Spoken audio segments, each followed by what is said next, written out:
आज 54 डे है एजुटेशन का, प्रोटेस्ट पे यहाँ पे बैठे हैं। मैं आपके माध्यम से हमारे सभी मुस्लिम भाइयों को ईद की शुभकामनाएं देता हूँ, क्योंकि हमारे इस आंदोलन में हमारे मुस्लिम भाई जो है वो भी यहाँ पे शामिल होते हैं। आज उन्होंने ईद की हमें मतलब स्वीट्स भी देके, सब प्रोटेस्ट के लिए जो लोग बैठे हैं उनको स्वीट भी उन्होंने डिस्ट्रीब्यूट किया था। उन सबको शुभकामनाएं। आज 54 डे है, पेशेंस से लोग बैठे हैं यहाँ पे। कॉन्स्टिट्यूशन ने हमें जो राइट दिया है उस वो राइट का पूरा यूज करके, utilising the entire power given by the constitution, हम लोग यहाँ पे प्रोटेस्ट पे बैठे हैं। मुझे नहीं लगता कि सरकार अभी भी होश में है। तो मतलब अभी इनके जो 4 इश्यूज हैं वो अभी तक डील नहीं किए हैं। अभी बहुत से प्रेशर बढ़ता जा रहा है, इसलिए पंचायत ने शो कॉज नोटिस जो इशू की है, अभी हम राह देख रहे हैं कि शो कॉज को रिप्लाई क्या आएगा, क्योंकि 15 दिन के बाद मेरे हिसाब से अगर वो रिप्लाई सेटिस्फैक्टरी नहीं है तो इमीडिएटली स्टॉप नोटिस इशू करना पड़ेगा। इसमें कोई सेकेंडरी थॉट नहीं है, ये प्रोजेक्ट को स्टॉप नोटिस करना ही पड़ेगा पंचायत को, क्योंकि we are with the facts. जो डिटेल्स लोगों के पास है वो डिटेल्स लेके ही, कानूनी कागजात लेके ही लोग इंसिस्ट कर रहे हैं कि वो स्टॉप किया जाए।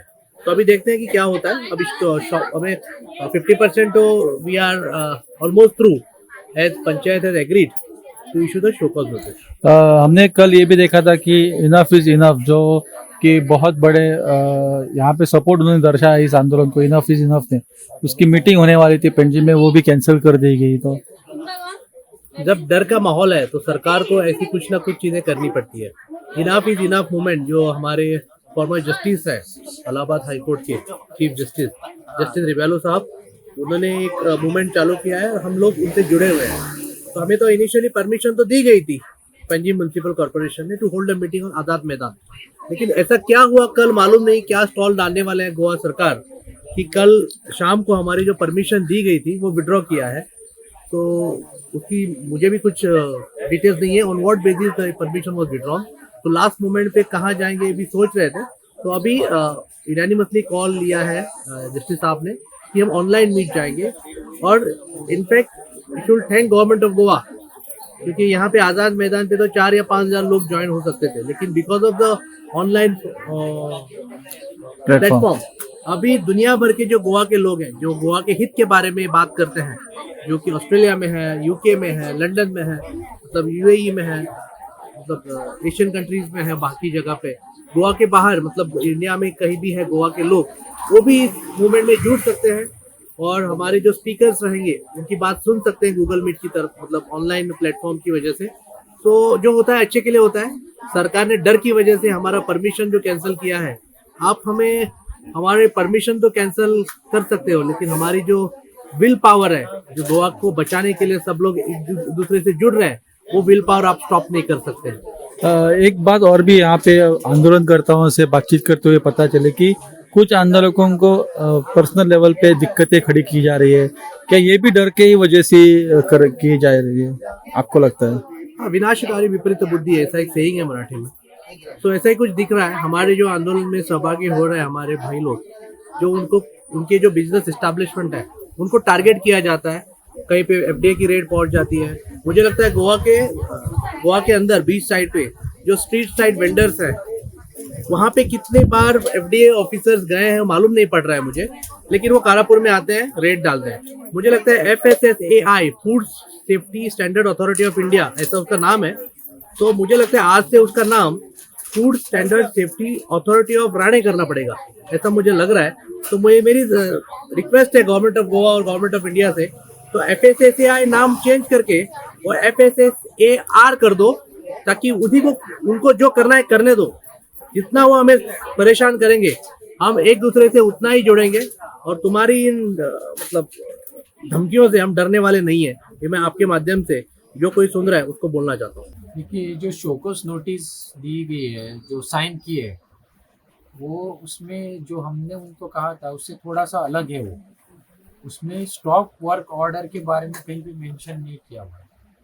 तो हमने उनको कहा है कि आप जो लोगों को बता रहे कि आपने शोकस नोटिस निकाली है, उसका पर्पस होना चाहिए कि उसमें स्टॉप वर्क ऑर्डर कहीं भी तो मेंशन किया होना चाहिए। जो हमने ड्राफ्ट करके दिया था उनको कि प्रॉपर ड्राफ्ट हमारे टेक्निकली प्रॉपरली ड्राफ्ट करके दिया था हम लोगों को कि इस तरह से शो को कम स्टॉप वर्क ऑर्डर होना चाहिए। वो उन्होंने नहीं किया, उन्होंने मॉडिफाई किया हुआ है ऑर्डर को और अपने कंफर्ट के हिसाब से उन्होंने वो सिर्फ शो को नोटिस निकाली है। यानी सिर्फ दिखाने के लिए सपोज हाँ, वो ऐसा लग रहा है कि वो अभी देखते हैं कि उनको हमने ड्राफ्ट हमने जो पढ़ा था, उन्होंने जो साइन किया उसको हमने पढ़ा है, उनको हमने हमारी क्वेरी भेजी है, जो हमारी तरफ से जो इश्यूज है हमने उनको कन्वे किया है पंचायत को कि इसमें स्टॉप वर्क ऑर्डर कहीं पे मेंशन नहीं किया, क्योंकि इनिशियल जो रिजोल्यूशन था उसमें 2 पॉइंट थे कि show cause notice with stop work order, ये 2 चीजें उसमें मेंशन कर होनी चाहिए। ठीक है, तो वो कहीं पे उन्होंने मेंशन नहीं की।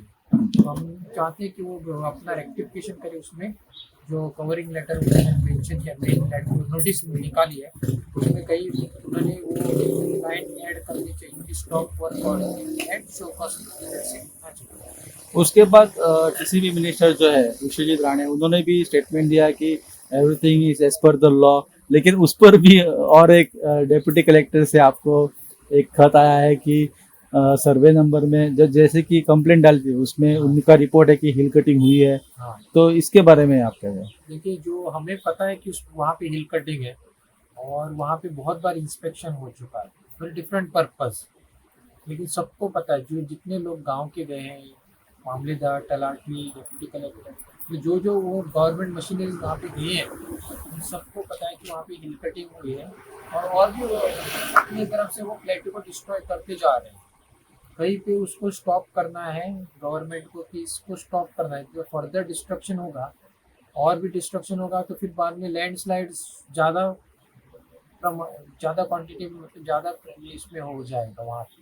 लेकिन अगर ये अभी जो रिपोर्ट आई है कि हिल कटिंग तो हुई है, हाँ, लेकिन अगर टेक्निकली उसको अगर देखें, अगर टीसीपी के लोग आके वहाँ पे चेक करें या ऐसे, तो हिल कटिंग जो है वो कभी भी हो सकती है, आज हो सकती है, कल या बहुत साल पहले भी हो सकती है। अगर पुरानी हिल कटिंग हुई तो कैसे आप उसको डिसाइड? देखिए, ये hill cutting fresh hill cutting है, क्योंकि हमारे पास उस टाइप के फोटोज है, ठीक है, और उसमें पता चलता है कि जो उनकी मशीनरी है काम करते हुए हमने भी देखी है, उनका फोटो है, वीडियो है हमारे पास, किस तरह से उनके ट्रक्स का मूवमेंट था, जो मड लेके जा रहे थे, ठीक है, बोल्डर्स लेके जा रहे थे, स्टोन्स लेके जा रहे थे, ये सब फोटोज है।